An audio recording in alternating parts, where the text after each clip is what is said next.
खूनी मंडे और T series प्रस्तुत करते हैं मंजुलिका रिटर्न्स।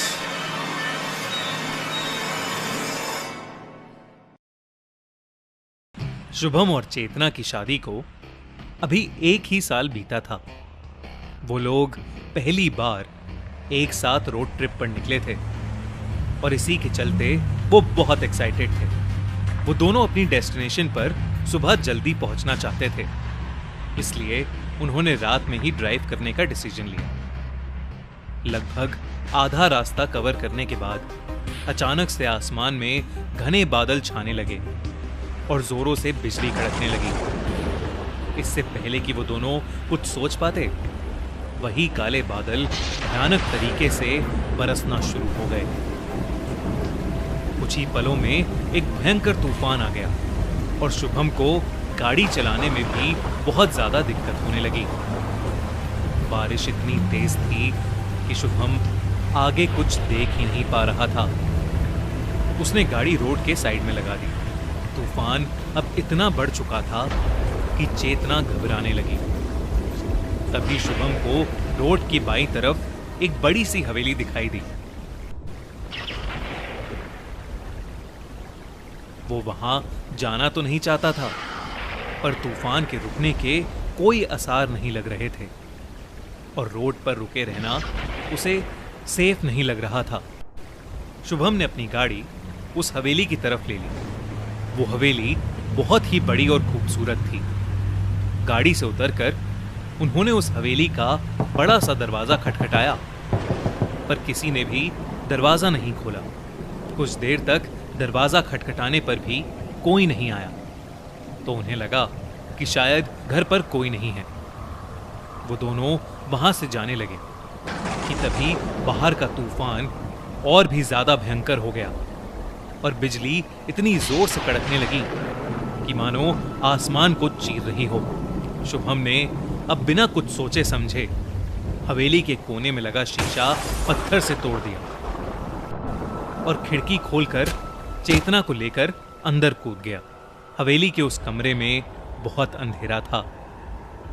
शुभम उस कमरे की लाइट जलाने की कोशिश कर रहा था, लेकिन शायद उस घर में बिजली नहीं थी। चेतना उस कमरे को अपने मोबाइल टॉर्च की लाइट में एक्सप्लोर करने लगी। उस कमरे के एक कोने में एक बक्सा पड़ा था, जिसके ऊपर कुछ कैंडल्स रखी थीं। चेतना ने वो कैंडल्स शुभम को दी और खुद वो उस बक्से को खोलकर देखने लगी। उस बक्से के अंदर बड़े सारे कपड़े, पायल, घुंघरू और श्रृंगार का सामान रखा था। ऐसा लग रहा था कि जैसे वो कमरा और सामान किसी रानी का हो। इतने में शुभम ने कैंडल्स जला दी और कमरे में रोशनी आ गई। वो दोनों उसी कमरे में बैठ गए और बारिश के रुकने का इंतजार करने लगे। बैठे बैठे शुभम की आंख लग गई। कुछ देर बाद चेतना को टॉयलेट जाना था, तो वो शुभम को बिना डिस्टर्ब किए एक कैंडल लेकर वॉशरूम ढूंढने चली गई। शुभम वहीं बैठा बैठा सो चुका था, लेकिन अचानक उसे घुंघरू की आवाज आई, जिससे उसकी नींद टूट गई। उसे ऐसा लगा कि जैसे कोई औरत घुंघरू पहने उसके पीछे से गुजरी हो। शुभम अचानक से मुड़ा, पर उसके पीछे कोई भी नहीं था।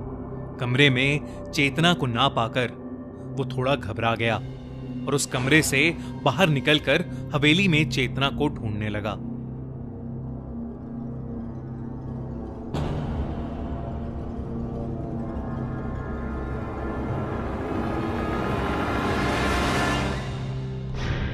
तभी वो घुंघरू की आवाज और तेज हो गई।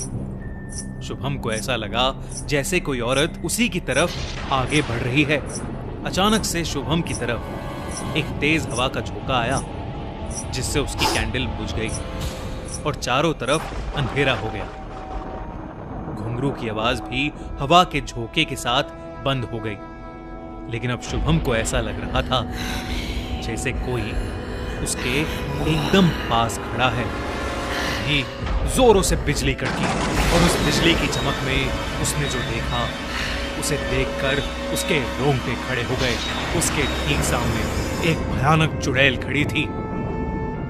वो शुभम को देखते ही उसके ऊपर जोर से चिल्लाई और उस कॉरिडोर में लगे कांच चकनाचूर हो गए। शुभम घबरा उठा और वहां से उल्टे कदम भागा। भागते भागते वो उसी कमरे में वापस आ गया।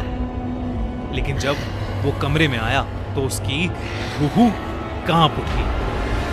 चेतना का शरीर हवा में था और उसका चेहरा बिल्कुल बदल चुका था।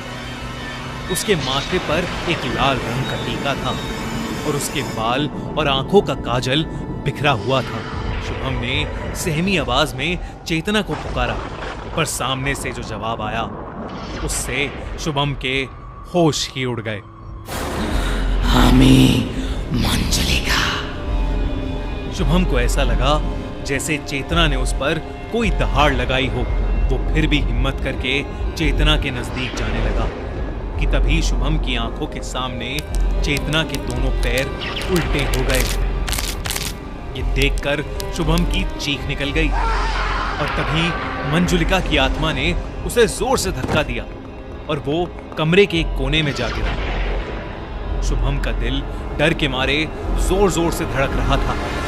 मंजुलिका ने जमीन पर पड़े शुभम का गला पकड़ा और उसे हवा में उठा लिया। शुभम को अब सांस लेने में भी मुश्किल हो रही थी कि तभी उस हवेली में एक गाना गूंज उठा, और उस आवाज के आते ही मंजुलिका हवा के झोंके की तरह चेतना के शरीर से बाहर निकली और गायब हो गई। चेतना बेहोश होकर नीचे गिर गई। शुभम ने उसे उठाया और जिस खिड़की को तोड़कर वो अंदर आया था उसी से वो बाहर भाग गया। उसने चेतना को गाड़ी की पिछली सीट पर लेटाया और उस तूफान में ही वहां से भाग गया। चेतना को अपने साथ हुए हादसे के बारे में कुछ भी याद नहीं था, लेकिन शुभम अपने साथ हुआ यह हादसा फिर कभी नहीं भूल पाएगा।